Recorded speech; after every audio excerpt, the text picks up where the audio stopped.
নাবালিগ অবস্থায় যার বাচ্চা মারা যায়, ওই বাচ্চাগুলিকে আল্লাহ পাক রব্বুল আলামিন কিয়ামতের ময়দানে বাপ মার জন্য বহুত বড় সুপারিশকারী বানায়।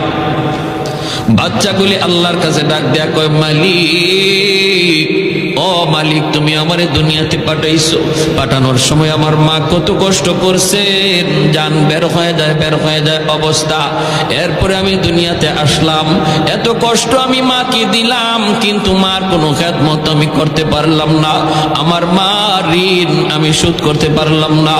আল্লাহ, আজ যদি তুমি আমাকে জান্নাতে দিতে চাও, আমার মা বাবা সারা জান্নাতে যাইবো না, হয় আমারে বাপ মার সাথে জাহান্নামে দিয়ে দাও, হয় আমাকে আমার বাপ মার সাথে জাহান্নামে দিয়ে দাও।